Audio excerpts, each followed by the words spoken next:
Baiklah, perkenalkan nama saya Romauli Manalu. Saya PGSD semester 6 kelas 1. Saya membuat video ini yaitu tentang praktek mengajar di kelas. Saya mengajar di kelas 2 semester 2, tema 7 yaitu kebersamaan, pembelajaran 1, subtema 1 yaitu kebersamaan di rumah. Baiklah, saya akan memulainya. Selamat pagi anak-anak. Sebelum kita memulai kelas kita, ada baiknya kita berdoa terlebih dahulu. Siapa di sini yang mau memimpin doa? Baiklah, jika tidak ada yang mau, ibu yang akan memimpin doanya. Mari kita bersatu dalam doa. Ya Tuhan, kami mau belajar, berkatilah kami agar kami dapat menerima pelajaran yang diberikan guru kami. Amin. Baiklah semuanya di sini sehat, semua kabarnya sehat kan? Tidak ada yang sakit kan pada pagi hari ini? Oke, bagus. Coba perhatikan dulu kiri kanannya, teman-temannya ada yang tidak hadir atau enggak? Jika tidak ada yang jika semuanya hadir, maka kita akan memulai pelajarannya. Mengapa kita mengawali kelas dengan berdoa? Karena setiap kali kita membuka kegiatan atau melakukan kegiatan, kita harus meminta perlindungan Tuhan. Kita setiap pagi harus bersyukur kepada Tuhan, karena dimana kita selalu diberikan kesehatan, selalu dilindungi oleh Tuhan, dijauhkan kita dari mara bahaya. Makanya kita dapat melakukan kegiatan kita dan semua berjalan dengan lancar. Coba semuanya berdiri dulu. Diperhatikan dulu mulai dari sepatunya sampai ke ujung rambutnya. Semuanya sudah rapi. Jika masih ada yang belum rapi, coba dulu rapikan. Karena kebersihan itu adalah sebagian dari iman. Jadi kalau kita bersih, kita semangat untuk belajar. Kalau kita bersih dan rapi, pasti kita merasakan suasananya itu tidak membosankan, tidak panas, karena badan kita yang bersih, badan kita yang tidak mengandung kuman. Baiklah, semuanya buka bukunya di sini. Kita buka bukunya, yaitu tentang kan kita ada di halaman 4. Kita sampai di halaman 4 sekarang. Itu di halaman 4 itu kan ada gambar sebuah keluarga yang sedang bekerja sama untuk membersihkan pekarangan rumahnya. Itu sebuah kerjasama, yaitu kebersamaan di dalam keluarga, bergotong royong untuk membersihkan rumah. Coba ibu akan membacakan teksnya. Suasana kebersamaan di rumah Siti pada hari Minggu. Ayah, ibu, dan Siti Ali berada di depan rumah. Siti dan Ali sedang memberi makan ayam. Ayah membersihkan selokan. Ibu menyapu halaman belakang rumah. Sesuai bekerja, mereka akan bersama. Seusai bekerja, mereka akan makan bersama. Anak-anak semua, mari kita amati gambar kebersamaan tersebut. Dan setelah kita amati, mari kita mencermati atau memahami teks bacaan dari kebersamaan di rumah Siti tadi. Adakah informasi yang kamu dapatkan dari teks tentang kebersamaan di rumah tadi? Kalau ada, siapa yang mau mengemukakan pendapatnya? Baiklah, dari teks bacaan tadi tentang kebersamaan di rumah Siti tadi, yaitu mengandung tentang kebaikan yang terdapat di dalam setiap keluarga, dan sikap tolong menolong dan sikap kerjasama yang baik. Jadi apa yang bisa kita ambil dari teks bacaan tadi, yaitu tentang kebersihan diri, kebersihan lingkungan itu dapat menimbulkan rasa kerjasama yang baik dan dapat mengandung kesehatan yang menguntungkan diri sendiri. Jadi untuk semua anak-anak ibu yang ada di kelas ini, jangan ada yang malas untuk membersihkan pekarangan rumah. Karena jikalaupun kita tidak membersihkan rumah, kita merasakan suasana yang sangat kumuh, dan itu merugikan diri kita sendiri, karena disebabkan oleh banyaknya nyamuk itu menggigiti kita. Terus orang pun menilai kita itu bukan bersih tapi jorok, karena dia memperhatikan lingkungan kita sendiri. Baiklah, di sini ibu akan menceritakan sebuah dongeng yang berjudul, siapa tahu? dari teks bacaan kita tadi, di bukunya pasti ada itu judulnya. Yaitu judulnya tentang kecerdikan menumbuhkan kebaikan.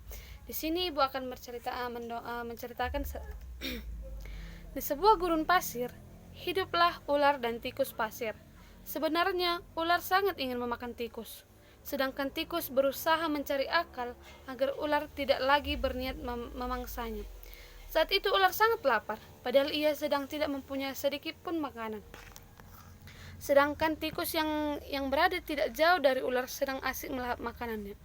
Ular merasa senang melihat kelakuan tikus. Dengarkan ucapanku, wahai tikus yang angkuh, aku pasti akan mendapatkan tubuhmu yang mungil dan lezat itu, teriak ular mengancam tikus. Hei ular, berusaha dan bekerjalah, jangan hanya berani mengancam. Kalau hanya mengancam, seekor semut pun bisa. Ular sangat marah mendengar ejekan tikus itu. Ia lalu kembali ke sarangnya dengan perut yang lapar, sedangkan tikus masih lahap dengan makanannya. Waktu terus berjalan, tetapi ular tidak juga menemukan makanannya. Ia juga enggan untuk keluar dari sarangnya. Sementara itu, tikus sudah lelap dalam sarangnya. Ular yang masih dalam keadaan lapar segera mengendap-endap mendekati seorang tikus, meski ia masih sangat kesal terhadap tikus. Dan kini ular telah berada di sisi tikus yang sedang tidur pulas. Hei tikus, aku sudah berada di sebelahmu dan siap untuk menyantapmu, kata ular mengagetkan tikus. Tikus segera terbangun dari tidurnya. Sambil berpura-pura menguap, ia memulai memutar otak agar bisa lolos dari cengkeraman ular. Tunggu dulu ular, sahabatku. Kalau kau ingin memakanku, kau harus berpikir dulu. Kita hanya berdua di sini, tidak ada hewan lain. Jika kau memakanku, maka kau akan sendiri. Kau tidak akan mempunyai teman yang dapat kau ajak mencari makan. Kalau begitu, kau tidak akan makan dan akhirnya kau akan mati. Sejenak ular terdiam. Ia mencoba merenungkan nasihat tikus. Jadi kita tidak bisa hidup sendiri? Tentu. Bukankah kita bisa berteman dengan tentunya karena kita dapat mencari makan bersama? Bukankah itu lebih menyenangkan daripada nantinya setelah kau memakanku kau hanya akan hidup sendiri? Ular mengangguk tanda mengerti. Baiklah, kalau begitu maafkan aku. Tikus pun memaafkan ular. Mereka tersenyum bahagia, kemudian beranjak mencari makan bersama-sama. Baiklah, dari dongeng Ibu tadi ada beberapa pertanyaan di sini yang ingin Ibu tanyakan. Yang pertama, siapakah yang diceritakan dalam dongeng tersebut? Dan yang kedua, bagaimana kecerdikan tikus? Dan yang ketiga, mengapa ular dan tikus dapat hidup bersama? Kalau kalian tadi mendengarkan Ibu bercerita, berarti kalian dapat menjawab ketiga pertanyaan ini. Baiklah adik-adik, pertanyaan yang ketiga tadi dapat kalian kerjakan di rumah dengan mengingat apa yang Ibu ceritakan tadi. Di sini Ibu akan mengajari kalian tentang membedakan bunyi kuat dan bunyi lemah.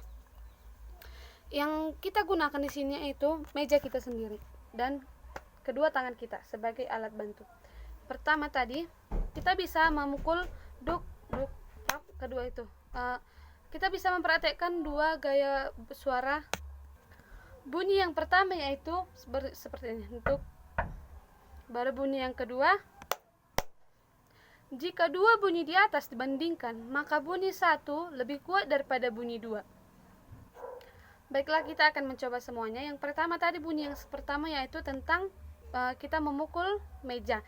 Yang itu pertama tadi yaitu duk duk. Baru yang kedua prok prok. Terus di rumah juga kita bisa membedakan bunyi-bunyi itu melalui bambu yang kita pukul, terus kayu kayu bekas yang sudah tidak terpakai lagi kita pukul, dan yang ketiga itu tangan kita sendiri. Adik-adik bisa membedakan mana bunyi yang paling kuat, mana bunyi yang paling lemah, dan mana bunyi yang sedang dari antara tiga cara tadi. Untuk melakukan praktek bunyi yang pakai tangan dan pakai kayu bekas tadi, kita dapat mencobanya melalui kita bisa menyanyikan lagu cicak cicak di ding ding. Beberapa irama di situ dapat digabungkan, misalnya irama dari kentungan dan tongkat kayu yang dipukul. Kalian juga dapat membuat irama dengan meja, dengan meja dan tepuk tangan. Baiklah anak-anak, sampai di sini pelajaran kita. Jika ada yang ingin bertanya, silahkan bertanya. Dan ibu mau bertanya, apa saja yang telah kita pelajari pada hari ini, dan apa yang akan dilakukan untuk menghargai perbedaan di lingkungan sekitar kita. Baiklah, ibu akan membuat tugas kalian, yaitu tentang bagaimana kesimpulan pelajaran kita pada hari ini, dan minggu depan ibu akan bertanya kembali dan merefleksi pelajaran kita pada hari ini untuk minggu depan. Baiklah anak-anak, sampai di sini pelajarannya. Sebentar lagi mau jam istirahat. Kita tutup kelas dengan berdoa dipimpin oleh ketua kelasnya. Baiklah semuanya, selamat siang.